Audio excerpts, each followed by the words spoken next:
నమస్కారం మిత్రులారా, నా ఛానల్ కి స్వాగతం. నేను మీ గణేష్. ఈ రోజు ఈ వీడియోలో మనం చాలా ఆసక్తికరమైన మరియు భయంకరమైన విషయం గురించి తెలుసుకుందాం. అంతకంటే ముందు మీరు మా ఛానల్ ఇంకా సబ్స్క్రైబ్ లోకి వెళ్తే మన వేంపల్లి గ్రామానికి దగ్గరలో ఉన్న అలిరెడ్డిపల్లి, అక్కడ జరిగే కొన్ని వింతలు విశేషాలు ఇప్పుడు తెలుసుకుందాం. అలిరెడ్డిపల్లి అంటే చుట్టుపక్కల వారికి చాలా ప్రశాంతమైన ఊరు అని తెలుసు.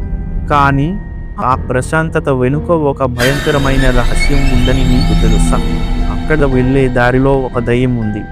సాధారణంగా దయ్యాలు అర్ధరాత్రి 12 గంటల తర్వాత వస్తాయని అంటారు. కానీ ఇక్కడి దయ్యం మాత్రం రాత్రి 10 గంటలకే కనిపిస్తుంది. అది అందరికీ కనిపించదు, ఎవరికో ఒకరికి మాత్రమే కనిపిస్తుంది. అలా కనిపించిన వారికి అదే చివరి రాత్రి అవుతుంది. ఆ మర్రి చెట్టు కింద ఉంటూ రోజుకో ప్రాణాన్ని బలి తీసుకుంటుంది ఆ దయ్యం. ఆ రాత్రి ఏం జరిగింది? ఒకరోజు అమావాస్య రాత్రి సరిగ్గా 10 గంటల సమయంలో ఒక వ్యక్తి ఒక ఫంక్షన్కు వెళ్ళి తిరిగి వస్తున్నాడు. అతనికి ఆ దారి గురించి, అక్కడ ఉన్న మర్రి చెట్టు గురించి ఏమీ తెలియదు. ఆ చెట్టు దగ్గరకు రాగానే అతనికి ఏదో నెగటివ్ ఎనర్జీ ఉన్నట్లు అనిపించింది. వింత శబ్దాలు వినిపించాయి, కానీ అతను భయపడకుండా ముందుకు సాగాడు. కొంత దూరం వెళ్ళాక వెనక నుండి ఒక ఆడమనిషి పిలుస్తున్నట్లు అనిపించింది. మొదట పట్టించుకోలేదు, కానీ రెండోసారి పిలిచినప్పుడు వెనక్కి తిరిగి చూశాడు. అక్కడ తెల్ల చీర కట్టుకొని భయంకరమైన రూపంతో పొడవాటి గోర్లతో ఒక ఆకారం కనిపించింది.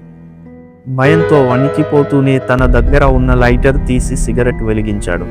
అకస్మాత్తుగా ఆ దయ్యం అతని ముందుకు వచ్చి, నన్ను కూడా మీతో పాటు గ్రామం వరకు తీసుకువెళ్తారా అని అడిగింది. అతను ఆమెను మనిషి అనుకొని సరేనన్నాడు.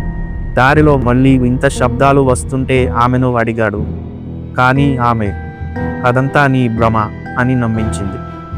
నువ్వు ఏమి భయపడకు, నేను ఉన్నాను గాని పక్కన అని అన్నది ఆమె. సరే అని వెళ్తున్నారు నడుచుకుంటూ.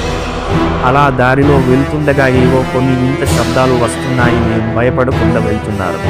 ఆమె అతన్ని ఇలా అడిగింది, నీ పేరు ఏంటి? అప్పుడు అతను ఇలా అన్నాడు, నా పేరు సురేష్, మరి నీ పేరు ఏంటి అని అనగా, నేను గాయత్రి, మా ఊరు నందిమండలం, అక్కడ నుండి వచ్చాను, కానీ బస్సులుండవు అని చెప్పారు. అలా నేను ఈ దారిలో నడుచుకుంటూ వచ్చాను, ఇక్కడ నిశ్శబ్దంగా ఉంది, ఎవరు కనపడలేదు. అప్పుడు అతనికి సందేహం వచ్చింది, ఈ ఫ్యామిలీ రాలేదా మరి అన్నాడు. ఏమీ పలకలేదు. ఎందుకు అంటే ఏమి ఒక దయ్యం అని సురేష్కి తెలియడు కాబట్టి. హలో, చెప్పండి, మీకు ఎవరు లేరా? నాకు ఎవరు లేరు, నేను ఒక అనాథని, నేను పొలం పని చేసుకుంటూ బతుకుతూ ఉంటాను. ఇంత రాత్రి ఎలా వచ్చాడు? బస్టాండ్లో ఉండిపోవచ్చుగా అన్నాడు. నాకు ఈ రోడ్డు మార్కెట్లో సుబ్బయ్య అనే అతను ఇలా వెళ్తే త్వరగా వెళతావు అని అన్నాడు.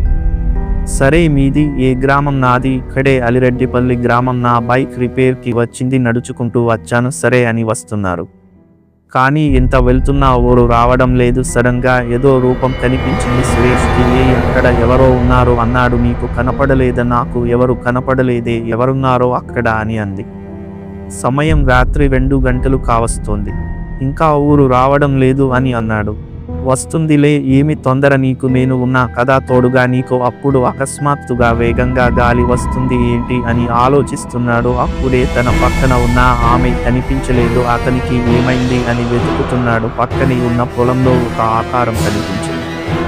అంతా లోపే పక్కన ఏమైంది అని అన్నాడు. అక్కడ ఏదో కనిపించింది, కానీ సమయం అర్ధరాత్రి 2:30 అయింది.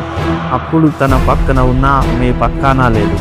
సరే అని వెళ్తున్నాడు. ఇక్కడికి వెళ్ళిందో మళ్ళీ కనపడలేదు అని ఆలోచిస్తున్నాడు. అప్పుడే తనకు ఎదురుగా ఒక మనిషి రోడ్డు పైన కూర్చొని ఉన్నాడు. ఇక తను దగ్గరికి వెళ్ళాడు. ఎవరు అని తనను లేపాడు. పైకి చూస్తే షాక్. తను ఎవరు అనుకుంటున్నారు మీరు? మీ సమాధానం మీ కామెంట్లో తెలపండి. అలాగే ఛానల్ని సబ్స్క్రైబ్ చేసుకోండి. ఆ తర్వాత ఏమైంది? ఆ దయ్యం అతన్ని చంపేసిందా, లేక అతను ప్రాణాలతో బయటపడ్డాడా? అతన్ని ఎవరు కాపాడారు? ఇవన్నీ తెలుసుకోవాలంటే పార్ట్ 2 వరకు వేచి చూడండి.